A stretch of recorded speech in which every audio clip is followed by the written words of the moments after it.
What's going on, guys? Welcome back to RideRazor. Today we are here for another episode of Ride Like the Pros, and we're going to be shining the spotlight on a good friend of mine named Mia, who's actually a female scooter rider. So let's head into the skate park and meet her. Yo, what's up, Mia? Hey, Austin. What's up, guys?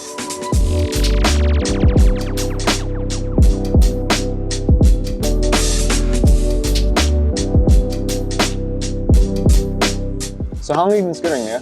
I've been scootering for about 4 years on and off. Recently, I've started to take hockey more seriously, so I just try to scooter whenever I can. No, that makes sense. I forgot you played hockey, and that's been like really good, right? Yeah, it's been a pretty tough year since COVID, but it's really exciting.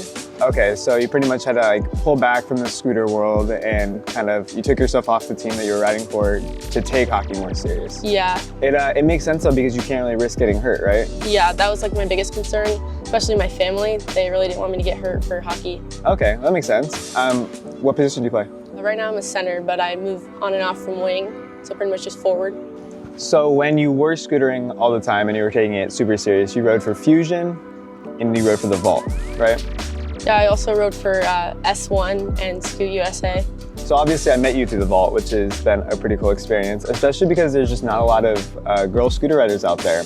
I do want to ask, what was it like coming up in the scooter scene and being like one of the only girls that was like really relevant and out there? Honestly, it was really cool, like the relationships that I built with all the guys, and you know, they definitely didn't treat me like any of the other boys that were coming up. It was like a family with all my teams and even just people at the skate park, so it was really cool. No, 100%. And I mean, I can speak for myself. I've been to the comps where you competed and I've been to the ride days, and I don't think anything puts a bigger smile on my face than watching you show up some of the guy riders. I feel like they underestimate you, so it's really funny to see them like try a trick and not be able to do it, and then you come in and do the trick first try, and just the look on their face is like priceless. Yeah, that always feels good. I mean, hey, it just really shows you can't really like underestimate people, you know what I mean?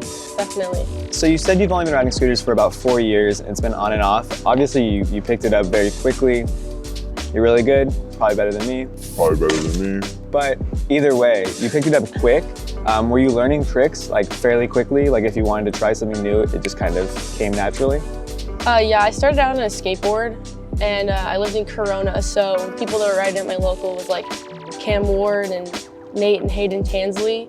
And so I would just like ride their scooters every once in a while when I was younger, and then I just kind of like fell in love with it.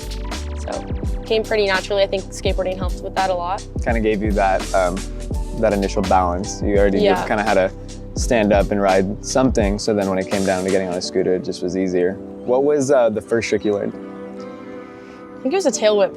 Pretty typical, yeah. Hey, some people learn bar spins first, honestly. Yeah. Or 180s. I know a lot of kids that have learned 180s first just because tail whip's a little bit harder, I think. We had like little banks at the skate park that I rode at, so I feel like I just was always trying to do it, watching them.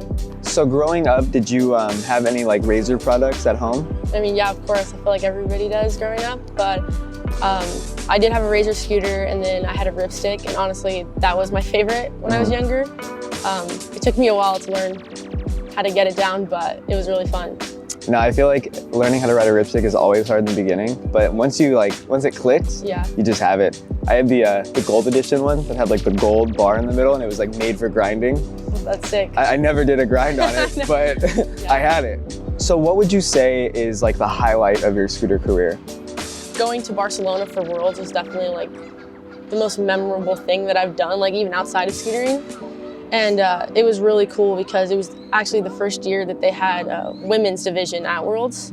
So we just got a call like a month before, and they just said that they're gonna have a Worlds for girls this year and that they're flying me out. And it was kind of overwhelming at first, but going there in the competition and outside of the competition, it was just incredible.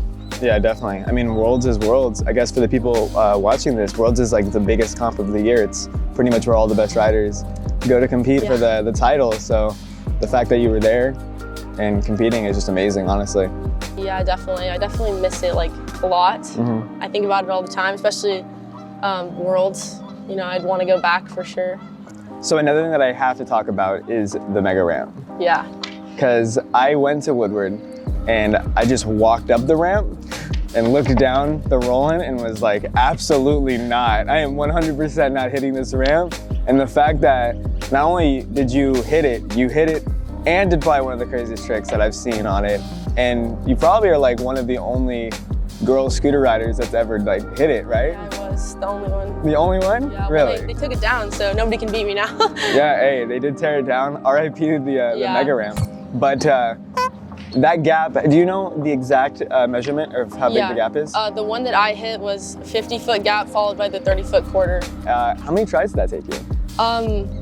I did it about 3 times, and on the 3rd time, I like landed on my back and I popped a rib out.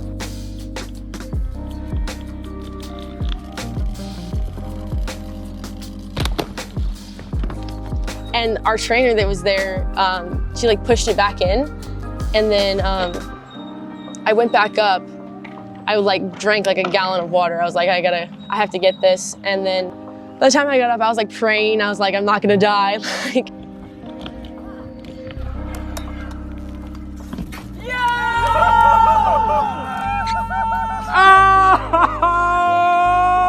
I landed it, and then when I was standing on the top of the ramp again with everybody watching the videos and stuff, the trainer came up and she said to me, like, she was like amazed that I had done it, and then she asked me how old I was, and I was like, I think I was 15 or something, and she said, 15? I thought you were 18. If I would have known you were 15, I would have never let you even come up here.